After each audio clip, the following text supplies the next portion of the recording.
ke Angkasa Puri. Silakan.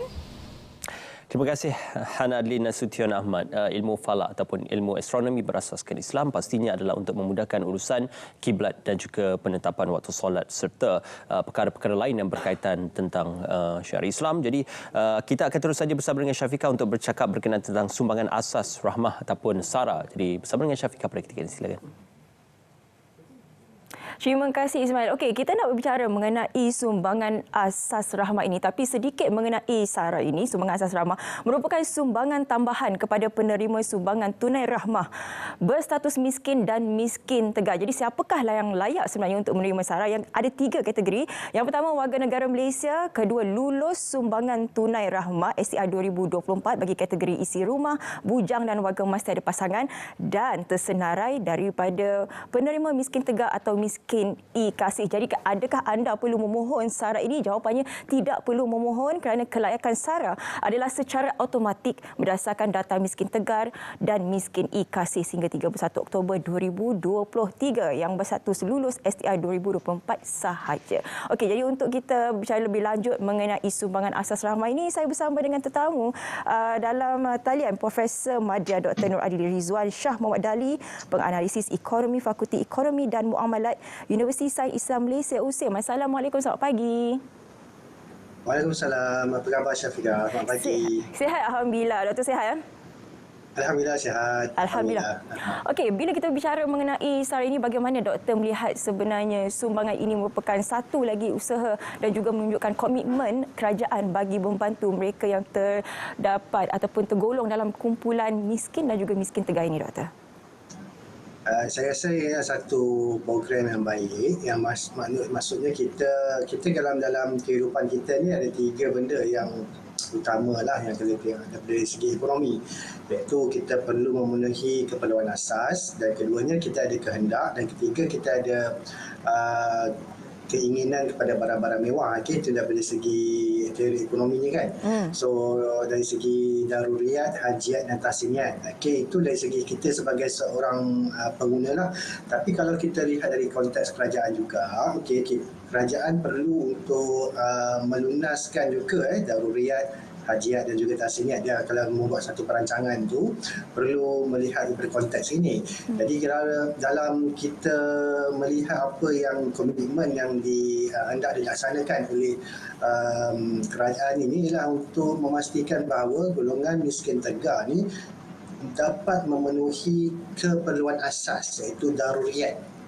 Okay, daruriyat. Sebelum mereka membuat perancangan ataupun perbelanjaan dalam aspek contohnya hajiat dan juga tahsiniat. Okay. Jadi saya nak bagi contoh macam ni lah. Okay, contohnya kalau macam kita bagi contoh kalau dalam universiti, dalam universiti. Dalam universiti contohnya pelajar-pelajar dia sebagai pelajar sebagai contohnya perlu kepada makanan dan sebagainya kan.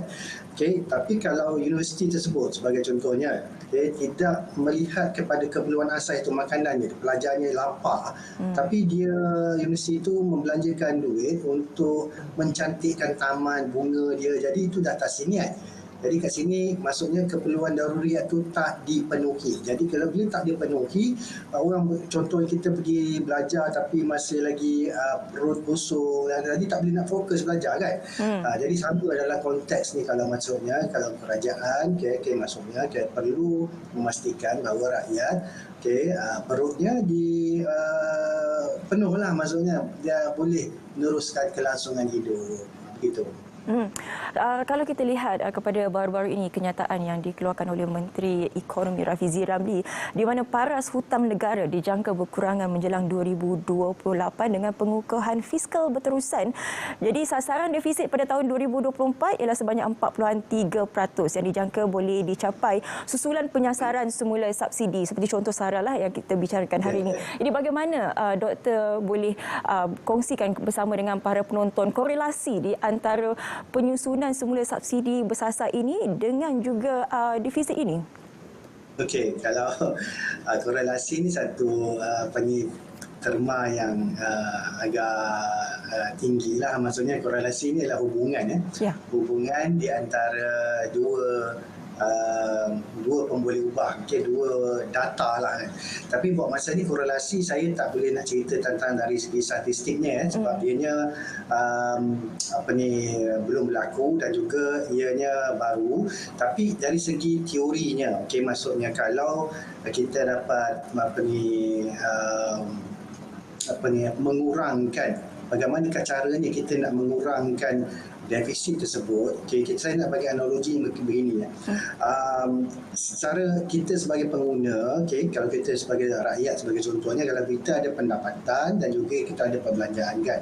Jadi perbelanjaan kita tu ada pelbagai perbelanjaan. Ada banyak-banyak macam ni, kantung-kantung lah. Ada kantung untuk bayar rumah, ada untuk bayar kereta, untuk keperluan makanan dan sebagainya lah. Jadi kat sini, kita nak ambil contohnya sekarang ni, kita nak tingkatkan sikit untuk bahagian makanan tu, keperluan asas tu. Jadi kita perlu mengambil bajet tu daripada mana-mana kantung yang kita nak mungkin perlu kurangkan atau kita perlu sesuaikan. Jadi di sini saya rasa perancangan akan datang perancangan akan datang bila ditingkatkan sedikit bajet untuk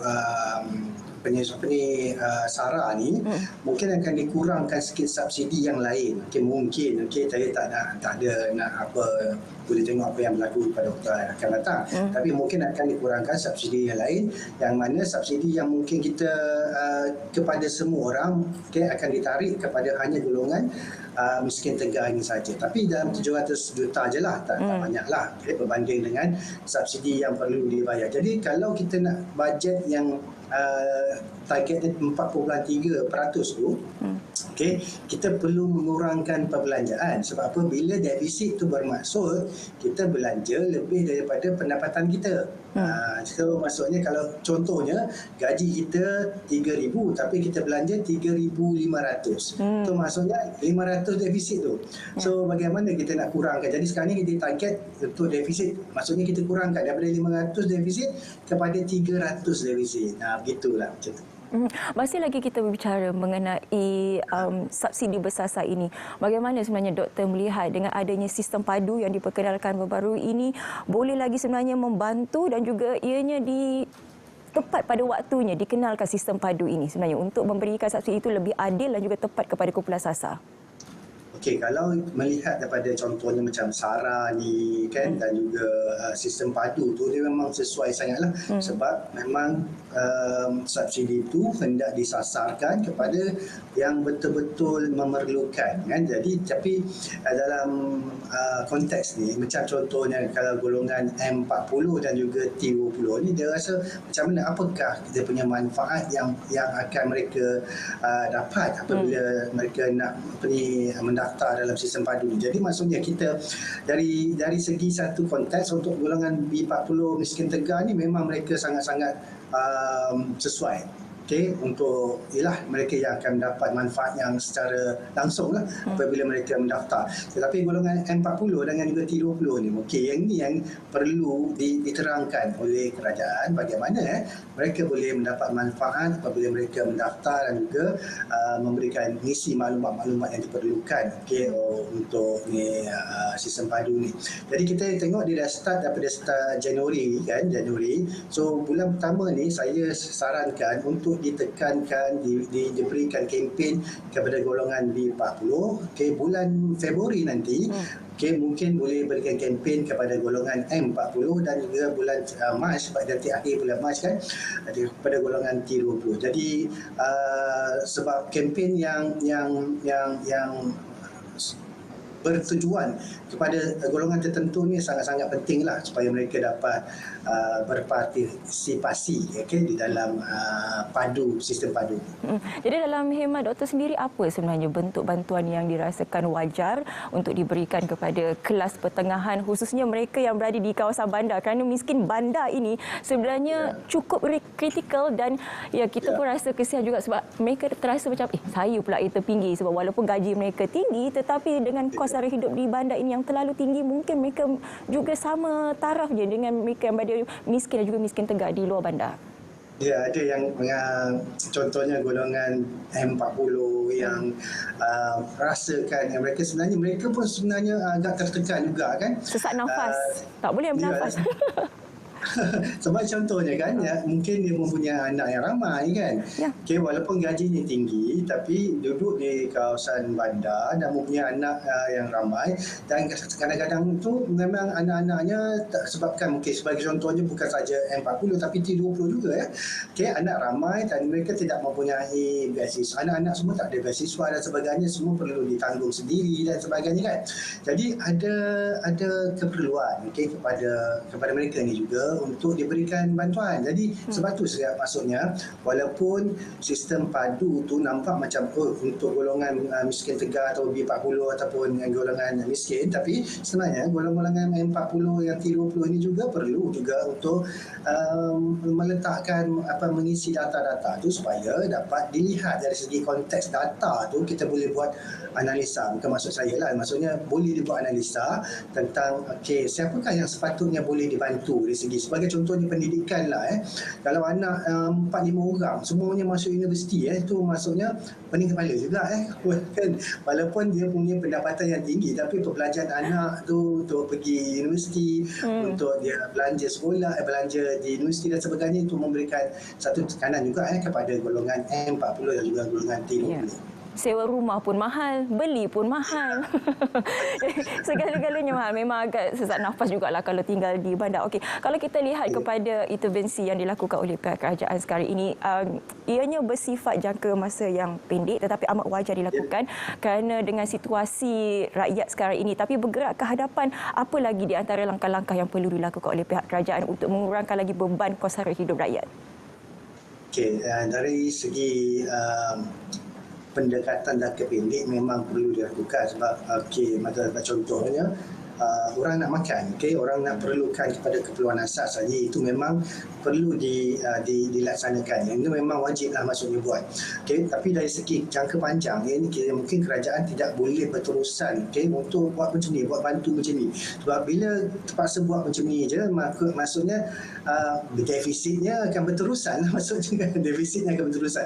Jadi kita nak, maksudnya kalau kita sebagai contohnya rakyat boleh untuk sendiri, saya rasa ramai rakyat yang hendak sendiri keluar daripada maksudnya kita punya circle kepompong kemiskinan tersebut. Jadi maksudnya kita kadang-kadang tu memerlukan kepada skill, perlukan kepada skill, perlukan kepada pendidikan. Jadi yang ni yang penting ni untuk mengelakkan kita berada dalam satu kawasan ataupun satu dilema kemiskinan ini, kita perlukan kepada skill dan juga kita perlukan kepada pendidikan. Jadi kita nak keluar daripada kepompong kemiskinan tersebut. Jadi untuk ni saya rasa untuk jangka panjang ni perlu ada banyak skim-skim latihan, skim-skim untuk meningkatkan kemahiran diri dan juga banyak sebagai contohnya sebab kita ada IR 4.0 dan pendigitalan dalam ekonomi dan sebagainya, kita mungkin boleh minta kerajaan untuk memberikan peluang pekerjaan dan juga peluang dalam segi inovasi ekonomi ni, dari segi ekonomi digitalnya dan sebagainya. So saya rasa ini adalah untuk jangka masa panjang, perlu dilihat dalam konteks ini. Sebab apa? Kita nak bagi pancing, bukannya hanya bagi ikan saja. Kalau bagi pancing maksudnya dia boleh pergi memancing. Kalau ikan makan habis. Ikan masak habislah, begitu. Kenyang sekejap je. Okey, Doktor, terima kasih banyak-banyak kerana sudi merangkai mengenai sara ini. Jadi kepada anda di luar sana, jangan lupa untuk mengemaskini data anda dalam sistem padu agar segala subsidi ataupun segala inisiatif yang diberikan oleh kerajaan itu bakal anda nikmati. Terima kasih sekali lagi Profesor Madya Dr. Nur Adili Rizwan Shah Muhammad Dali, penganalisis ekonomi, Fakulti Ekonomi dan Muamalat Universiti Sains Islam Malaysia. Terima kasih, Doktor. Assalamualaikum. Salam warahmatullahi. Okey, seterusnya kita nak berehat seketika. Selepas ini ada juga topik yang menarik ingin kami kongsikan bersama anda. Jadi jangan ke mana-mana.